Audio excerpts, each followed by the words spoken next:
talk now. This MMA, what we talking about? Yeah, you tuned into the pod now. Gonna be hard for you to stop now. Yeah, we caged in. Yeah, we caged in. Yeah, we caged in. Welcome back to another episode of Caged In. I'm your host, Chris DiCarlo. Today we got a very special guest making his return to the show. It's my guy, Joe Skeletor Giannetti. How we doing today, brother? I'm doing good, man. On the way home from training. How you been? I've been good, man. I've been good. You know, it's always a pleasure to chop it up with you before a fight night. We got a big one coming up at Cage Titan 66. You're defending that lightweight title versus Peter Barrett on July 20th. Of course, we're here to break down that one, but I do want to recap, the last one, since that's the last time we spoke was before that. So let's just jump into it, man. Cage Titan 65. You went in there versus Jacob Bone, the rematch. Ended with a ninja choke inside 30 seconds of round number one. And I remember when we talked previous, man, you said, this fight's not going to be like the last one. It's not going to be like Jacob Bone won. But no, I don't think anybody expected it to be like that. Were you expecting that fight to go that way that night? Honestly, no. I didn't expect it to be like that quick. And I knew that there was a chance we'd get into some grappling exchanges. But honestly, I really thought that we'd move around a little bit more on the feet and I would just pick him apart and be too elusive for him. But I knew that his goal was to get it to the ground. I knew he didn't want to strike with me for too long again. For sure. And, that front headlock position is something that you've worked extensively in your career. We know I've seen it from you in the past. And even your coach, Justin Burrell, had posted some video footage of you working that, in that camp and previous to that fight. Just talk to me about that position and work me through that finish that you landed that night. Yeah, so I mean, like you said, for years it's been one of my best positions. Getting into the sport and growing up with it, I was a big Nate Diaz fan. Similar build, long arms, and a lot of guillotines and front headlock chokes. And it was just something that kind of honestly fell onto my lap. I was at jiu-jitsu one day and I hit a guillotine. Then I hit an arm in guillotine. Then I hit an anaconda, and it just kind of became my thing. I fell in love with those chokes and started hitting them from every position. And then, on fight night, we were warming up in the locker room and, Justin Burrell was like, hey, I'm going to shoot takedowns and you're just going to work your front headlock chokes. And I was like, okay, did it for a couple of minutes. And then he was like, no, work that ninja choke. I was like, all right, that's oddly specific, but I'm doing what I'm told. And I did it. And then we went out, fight started, and we ended up in that exact position. And if I could have, I would have looked up at him from across the cage and been like, holy shit, we did this. It is crazy, man. Ever since that loss to Dufour at Cage Titan 61, your primary goal was to get back to that lightweight title, capture that title once again. Now that you've achieved that goal, how does it feel? It feels great, man. I've said to a couple people since then, obviously in a perfect world, I could have reclaimed it against Dufour in a rematch. But it is what it is. He's off doing his thing and I'm back in the title picture. So it felt really, really good. It was all but perfect, and I can't complain, especially the way the fight went. Definitely, man. All right, let's get into it. Cage Titan 66, you're going in there versus Peter Barrett for the lightweight championship. How quickly after Cage Titan 65 did this one come about? Because it seemed like you guys announced it really quickly. How long did that take for you guys? I think it was only a week, maybe less, maybe 4 or 5 days. And I was in disbelief when I got the phone call. I've been trying to get this fight since I was 20 years old. So when I heard Pete's in, fight's on, I was like, yeah, I doubt it. Right. And, you mentioned getting your belt back and then potentially getting out of New England once you got that title back. What about this fight was enough for you to stick around for one more? Between all the things that he said in the past, and then there was an incident, the night of my last fight, Pete couldn't really handle his liquor again. And, he got into it with some of my family members, and just kind of one of those things where that needs to be put to bed. And, I tell all my friends and family, we're not thugs. We're not going to do this outside of the cage when we can do the dance in the cage. And, he's really the only one left. I've cleaned out the lightweight division. I've been trying to get that fight for years, back when I was the B side and he was the A side. And now I'm the A side and he's the one begging for the title shot. And I'm looking for any excuse to break his face. So kind of just worked out. For sure, man. And let's talk about that press conference a little bit. I know you and Pete were extremely vocal at the presser. Were you expecting it to go that way? Were you expecting tensions to be high and words to be slinging around like that so much? Yeah, I knew 100% that's how it was going to go. He's always trying to pull tricks out of his bag, but it's childish, man. At the end of the day, it's I come with facts and I come with preparation to fight. And, You know, people are going to say what they're going to say. It's going to sell tickets, and people are going to watch me beat them up. For sure, man.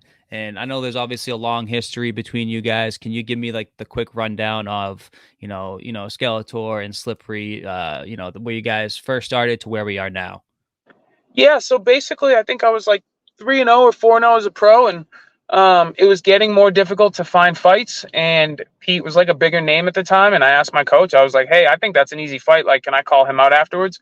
And my coach wasn't a huge fan of it at the time because it was a big step up from who I was fighting before. And I was like, "No, like, promise me, like, if I win this next fight, I can call him out." And I won. And in the cage, he said, "Yeah, go for it." So, I called him out. And at that point, people had already been talking. Like, Joe only takes easy fights. So I got in the cage and I was like, "Yeah, I only take easy fights. I want another easy fight. I want Peter Barrett." He sat front row. He flipped me off and kind of just went about his day and was like, "That kid's not good enough. He needs to earn it." But yet he was fighting guys worse than the guys I was fighting. And then, there was a little trash talk coming my way. And I'm just a big believer on, like, it's easy to talk the talk, but we have the opportunity to walk the walk. And so I kind of just harassed him for a while, like, "Hey, man, we can keep talking or we can just settle this and just fight, And then the trash talk just kept escalating, kept getting personal. It kind of went outside of the Cage Titans area to, just day in the life, people talking shit. And I just had to keep reminding people, like, listen, I'm not the side not signing the contract. And that's how it's been. I tried to squash the beef after I got on Tough, did for a little bit. And then I got cut from the UFC and I was fighting, I think it was when I fought Josh Harvey. Pete was there blacking out and he was drunk cage side telling Harvey to break my neck. Somebody got a video of it and sent it to me. And I was like, "Hey, man, like, I thought we were cool, but, if you want to run it, like, you and me can run it. And you could try to break my neck." Yet again, no response, kept chirping everybody else. And I just harassed him for a little bit more. And then finally I was like, all right, he's just taking his spot as my bitch, so he can sit there. And now he's got nothing left for him in the sport. He's not making a comeback to the UFC. He hasn't fought anybody good since getting cut by the UFC. So it's like, why not? This is his Rocky moment. He gets to fight Apollo Creed with nothing to lose. There you go, man. I know a lot of fighters in New England, they cross paths inside the gym. Has there ever been any cross training between you and him in the past? Yeah, for sure. Like I said, when I was on Tough, I brought him out to the UFC PI. That was his first time ever getting out there because of me, because of what I had done in the sport at 10 years younger of age. We did some grappling, we did some sparring, and then we hung out for the week while we were up there while I was doing some tests and stuff with the PI doctors and physicians. And he knows how it went, you know what I mean? And there was a small part of me that knew that we'd probably still fight one day. I had a feeling that the squash beef wasn't authentic. So, I was kind of sandbagging and still got the better of every round of every training session. So I was just like, this fight might not ever happen because I'm not trying that hard and I'm still whooping his ass. So, like I said, he knows how the training went. He knows how it went with amateurs that came out there with us. But yeah, no, we spent some time in the gym together. Of course. And let's talk about the fight a little bit. Emotions aside, break down Peter Barrett as an opponent, man. How do you feel about his game, and then how you feel about this matchup for you? I feel like it's one of the best matchups I've had in a long time. He's 37. He's experienced. I don't really know if I've ever seen Peter Barrett quit in a fight, which I tell people all the time is probably his strongest attribute. But, I don't know, man. That's about it. It's like the intangibles. He throws hard. He's always trying to win and he doesn't quit. But at a certain level, everybody's like that. So, you can separate yourself from the common man with attributes like that. But, when you start fighting the best, everybody's like that, plus technique, plus a little bit more dog, plus a little bit more work ethic. And I think those are going to be the differences between us. I'm younger, I'm faster, I'm better everywhere, and I have just as much, if not more experience than him, considering the opponents we fought.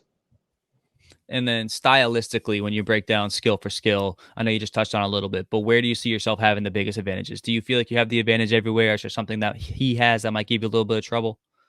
I think I have the advantage everywhere. The only argument that I'd probably put up is maybe striking power, but I don't know if it's because he hits harder or because he throws harder. You know what I mean? Like, everything he throws is a kill shot, whereas, like, I'm just trying to land. I'm just trying to beat you up, and it's going to hurt all the same. But it's usually the one you don't see coming that puts you away, and that's kind of my whole thing. So yeah, man, he's got his dangers, but like I said, it's just I'm past that level where those dangers are something that get me nervous. It's earlier in my career, like, I really wanted this fight, and I was excited for this fight, and I was nervous and scared about this fight. now it's just like, okay, I have to win this fight to just prove myself, prove I belong, prove I don't belong in Cage Titans anymore, prove I belong at the next level. So, me and Peter kind of separate from the pack, but I'm still light years beyond him. And, this is being billed as the biggest fight in Cage Titans history. You bring such a big fan base to the hall. Pete brings such a big fan base to the hall. How crazy do you think it's going to be inside there on July 20th? I think it's going to be nuts. I already told Paul Vera, I was like, triple the police detail, triple the security.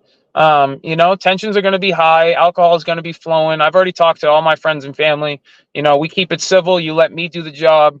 It's one of those things where it's like, if a fight breaks out in the hall and my fight gets canceled because of it, if it's one of my friends or family members that started it, you're not my friend or you're not my family member anymore because you're getting in the way of my living. As much as this is a personal fight, like, I got a job to do. I got bills to pay. I got money to make. So if people are getting in the way of that, you're no friend of mine. So I think, like I said, I think it's going to be hostile territory for a lot of people, but everybody's just got to keep a cool head and enjoy the show. 100%, man. And we've seen it plenty of times in Cage Titans, as the fight night kind of moves on, the fans kind of trickle out. And by the end of the event, there's not as many people in there by the main event as there are maybe midway through the card. Are you expecting this place to still be packed out come main event time? Yeah, I think there's going to be people standing by the time this fight comes out. I think it's going to get oversold. I think there's going to be people fighting to get their asses in seats. It's like I said, it's the biggest card Cage Titans has ever put on. It's the biggest fight. Two of the best guys from the local area. People always talk about the Cage Titans Mount Rushmore, and they always talk about me and Pete being on there. And and deservingly so. He's been around for a while. He's done his thing. We went on separate paths, and he's just a little delusional about how hard his path was. But it's the biggest fight in Cage Titans history. Two of the best lightweights, and I'm just going to prove how much better I am. There you go. And then what can the fans expect from Joe Giannetti come fight night on July 20th once those cage doors lock? Focus, energy, and violence. I think I'm going to walk through this guy, man. I think I'm going to silence a lot of people. I think, 2,000 people, 1,800 people, however many are there, it's going to be split right down the middle. One half's going to be dead silent. The other half's going to be going crazy. I'm going to walk through this, man, and make it look easy. And I know you might not be one for predictions often, but do you have a prediction for this fight? Where do you see yourself getting the finish, if so? Late first round finish. There you go, man. And one of your main training partners, Jaden Curley, is also on this card, man. He's fighting for a title that night. How has he been looking in camp, man? Are you excited to see him fight before the main card kicks off? Yeah, man, training's been great. It's always nice having high-level wrestlers in the room, offensive and defensively. It just makes me more sound. And then being able to kind of teach him a little bit along the way, we help each other out. Training's been good. I'm excited for his fight. His fans go just as crazy, if not crazier than my fans. So, like I said, the hall is going to be roaring on July 20th. For sure, man. All right, Joe, I appreciate your time, brother. As always, thanks for coming on and chopping it up with me. Before I let you go and get on with the rest of your night, man, do you have anything you want to let the people know? Where can they come find you on social media? Give me the works. At Giannetti MMA, 2 N's, 2 T's, all social media platforms. I keep it super easy, super simple for y'all. Everybody that buys tickets, I appreciate it. Hit me up. I'm selling out of almost everything. I'm getting more and more all the time.